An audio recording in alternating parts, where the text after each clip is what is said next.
Hey everyone. So first off, let's just say Merry Christmas and Happy New Year to everyone. I am sorry that these videos have been delayed a little bit. Been going through the vacation and trying to enjoy myself a little bit during this time. But here we go again. So this video has been requested by one of the viewers. It's following up the first part that we did, which was how to create bones and how to rig an actual character. Today we're going to be following up with part 2 on how to create the actual helpers, controllers, and how to create the entire assembly of a character to be able to pretty much animate it in the future. So we have our part 1 character here, full bones, and every single bone has been pretty much tagged and named accordingly. So before we start, let's just talk about how do you actually rig anything. It doesn't have to be a character. It could be any kind of object or mesh that you want to rig and animate at the same time using controllers and helpers and bones. Alright? So first step is you have to kind of find a way to keep your model safe. Meaning that if by accident you break the bones, which is a possibility inside of any 3D software, it has to do something with the Euler angles getting mixed up between two different axes, such as an X or a Y, or a Y or a Z, or an X and a Z. It's very technical, I'm not going to get into it too much, but it just basically means that the actual matrix of that bone for the rotation will get messed up if you handle the bones incorrectly or you move them incorrectly. So we have to find a way to pretty much kind of keep our model safe while we're animating, while we're doing anything like that. That way every single process can be reversed, meaning that I can just delete the controllers, the helpers, and the model will just reset the way it was without harming the bones, so that you don't lose hours of progress. So first of all, how do we do something like this? How do we see what the rig is? How do we create something like that? So I'm going to open two things first. In my animation tab, I'm going to go to my bone tools. I'm going to keep that handy right here. And as well, I'm going to click on my constraints. And I'm going to click on this little bar right here to be able to get the menu out and keep it right here as well. So first things first, let's create actual bones. So I'm just going to create a very simple cylinder first, just so I can show you what we're going to be doing here. My goal is to actually animate the cylinder. There we go, that should be fine. And I'm going to create a few bones. So create bones. Again, this is in part 1 of the video. I grabbed the middle part, so I'm going to grab this one here. 1, 2, 3, and then right click, and that should be it. Whoops, sorry, you have to right click after you're done with the bones, grab all of them and move them here. So I have a bone. I have multiple bones, they're all linked together, so if I move this one, moves alone, if I move the second one in the middle, everything moves together, okay? Let's forget about this for now, and let's focus on this. So first things first, never animate on the actual bone. That is very dangerous. If you have a very small scene or a small little objective you want to do, sure, it could work, but it might break the bone, it might break your animation, and it might animate in a very incorrect way. So never actually grab this, press N, and animate the actual bone itself. Like never do this. Never create a key on the actual bones. So how do we actually animate bones? We actually create controllers and helpers to assist us along this process. So for an example here first, I'm going to be creating a few helpers. So I go to my helper tab right here, point, box,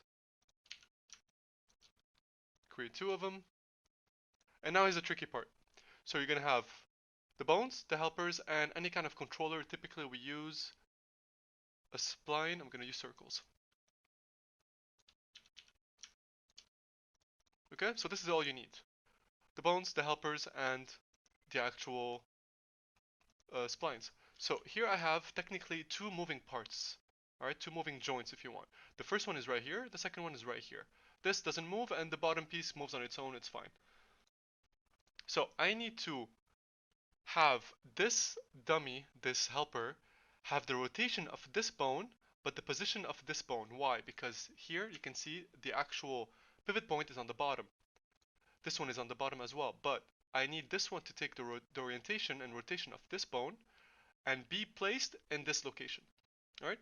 So Alt A first, I'm going to align this bone to this bone right here, helper to this bone, using only the orientation and removing all of these. So these have to be off.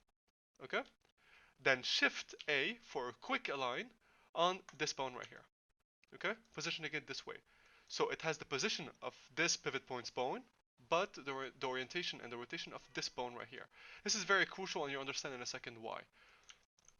Same thing here. So Alt A, align the orientation for this bone, and Shift A, align your position to this bone right here.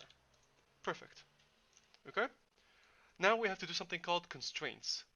So what does constraint mean? It's basically a limitation. You're asking and you're telling your bone, this bone right here, to only orient if this helper is orienting.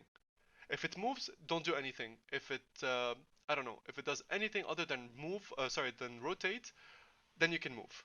So I'm telling the bone right here, orientation constraint on this dummy right here.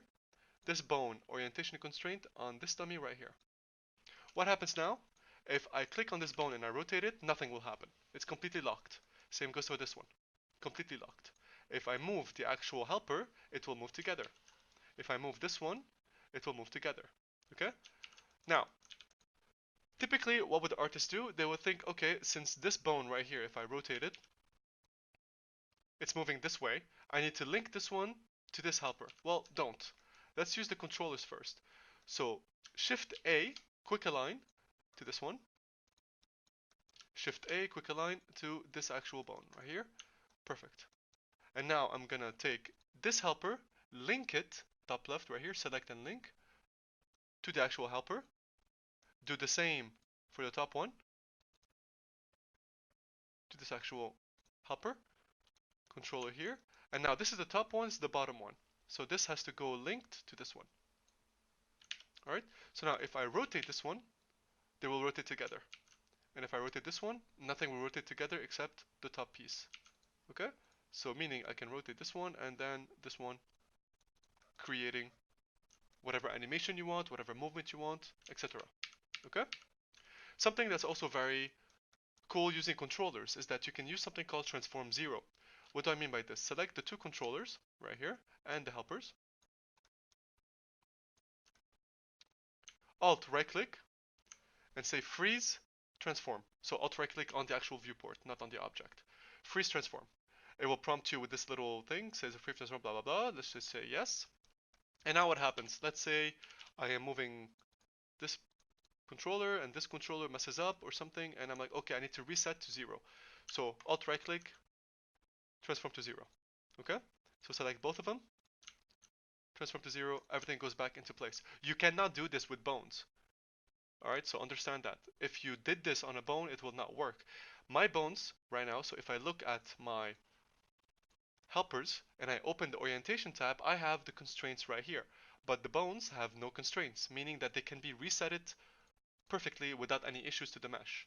This is extremely important for anybody that is starting to rig a character or rigging any kind of object. Okay?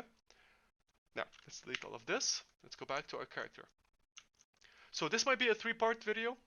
So the first part was basically the bone, second part is going to be rigging maybe half of it, and then the third part will be finishing up the rig, maybe the top piece, top half of the actual character. Now you can start with the hands, you can start with the feet or the body. I prefer starting with the actual feet. So the way to start is you create a few helpers. So I'm going to create, these are too big, so let me drop down to 5 centimeters. Let's have 4 altogether. Okay? Now, I need to create a few IKs. So IKs are inverse kinematics. What do they do basically is that they allow the motion of actual bones to move in kind of a synchronous order without having too many helpers or controllers affecting that actual bone.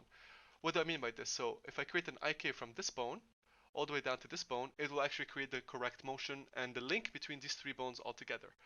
So to find the IK, all I have to do is go into animation, IK solver, and I use a high solver. Okay? So click on this bone, animation, IK solver, high solver, all the way down to this actual bone.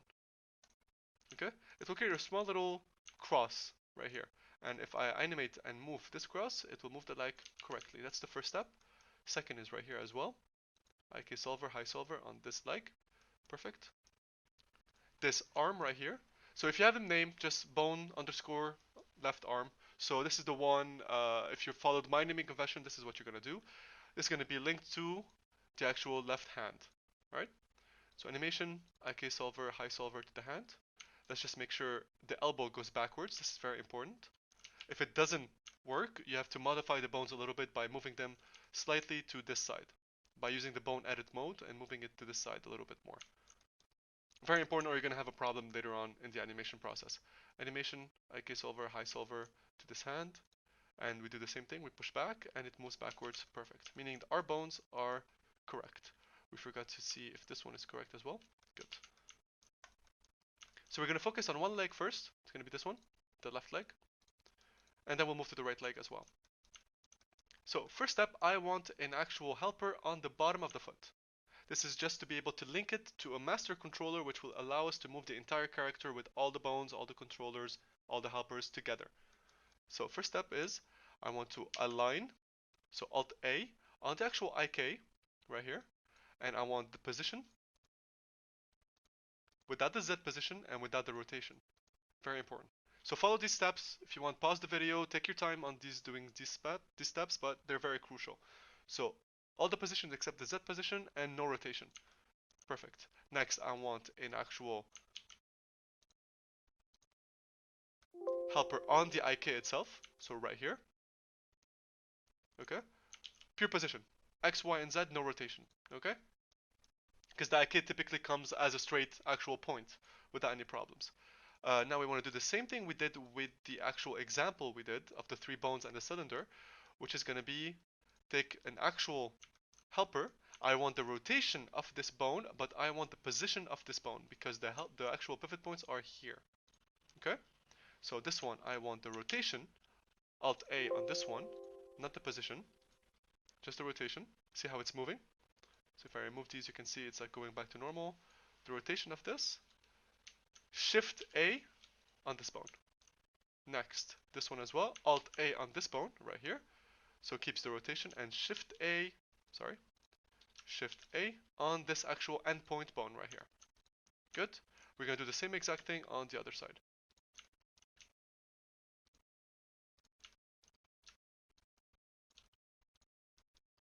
So I got this one, which is an Alt A. So in this case, just Shift A straight up right there. Alt A on the actual IK. Make sure only Z position is off and remove all rotations. It will just fit perfectly where it's supposed to be. This one, Alt A on this bone. Remove the position. Adjust the orientation. Great. Shift A on the bottom bone. Alt A this bone. Shift A bottom bone.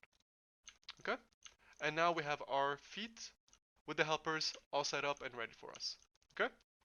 Next, this is where it comes to a little bit of a trick. You have to kind of link these bones all together in a certain way. So we're gonna link this helper with this pivot, link to this pivot, link to the bottom pivot. Okay? So again, link this to this, then this to this, then this to here. Okay? But before we do that, we have to create the constraints. So first one, the IK has a position constraint on this helper. Okay? This pivot also has, this helper, sorry, has the pivot point aligned, sorry, Shift A, to the pivot right here. Just take your time with this step, follow slowly, take your time. This bone right here has an orientation constraint on this actual helper.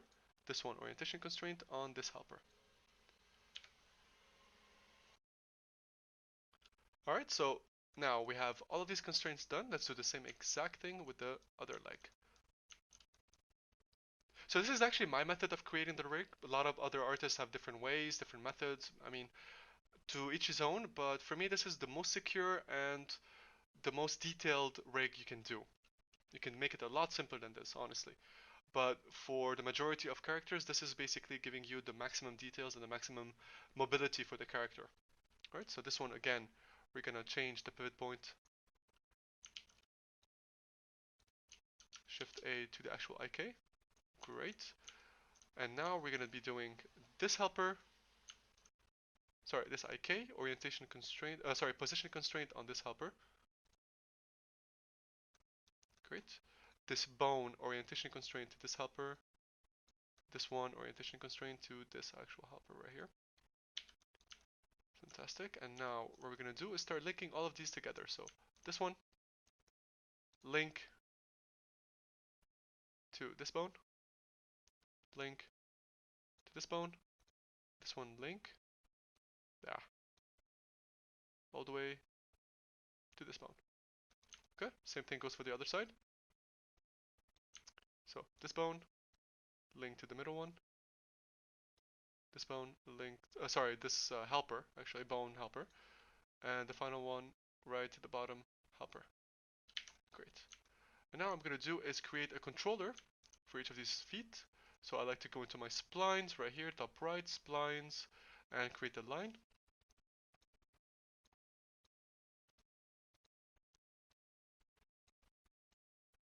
And close it up. Now this, let me just adjust it a little bit because I hate rough edges. There we go. Get smooth. Perfect. So I kind of like to have it the same kind of shape so I know which way the foot is actually oriented. And I'm going to take the pivot point, affect pivot point, and shift A on the actual IK. Very important. Okay? And I'm going to link this helper. Oh, actually it's going to be this helper, if I remember correctly. Let's see. It's a bit annoying, sometimes I get lost. Perfect. So as long as everything moves together and every single helper moves together, you have succeeded. Great. If I rotate this, it should rotate all together. Perfect. Everything is correct. So I'm just going to copy this to the side, mirror it,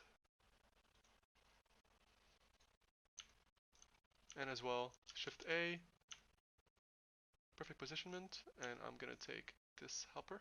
Oh, sorry, what's this helper? Link right here. Do the same thing here. Let's move it and see if everything works out. Everything is following together. Rotate. Everything works perfectly. Great. So that's the feet done. Make sure you save the file. And now we're going to jump to this side, which is basically the hips and the root. So I think I missed an actual bone here, but it's fine. Should be okay. So now we're going to do the hips. Quite simple. Just create, for every single bone you want to move. So basically when you're rigging, just think to yourself, what do I want the character or the object to do? And depending on what you want it to do, you have to create the specific bones for that motion, right? And every single joint of bones needs to have a helper and a controller. Think of it that way. In this sense, if you have 3 bones, then you can create an IK. If you don't have 3 bones, then you cannot create an IK. Keep that in mind, okay? So here I do have 1, 2, 3, 4, 5 bones, and I cannot create an IK for my entire spine. I need to animate it one by one, alright? So I'm going to create a circle, a big one. Great, I'm going to also Shift A on the root. There we go. I'm going to create a helper point. I'm going to make it a little bit bigger because it's inside and I need to be able to see it, so 10. Ooh, that's pretty far. Alright, so let's try to get it here. Shift A, there we go. So Alt A, I want the rotation, very important. And Shift A, there we go. And now this bone right here, which is going to be... Ooh, I don't think it can rotate. Let's see if this one can. Nope. Let me just make sure of something here. Does this have an actual constraint on it? It does.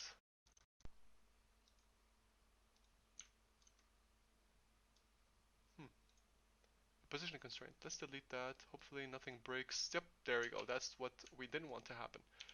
So what I'm going to try to do is try to get a position constraint on this. Good, it moved, and I'm going to try to take this one, link to this actual. If I move it, it should move. Okay, good. That's very good. So we can do this. Alright, very important. Next, we're going to go through each spine. So again, you create a helper.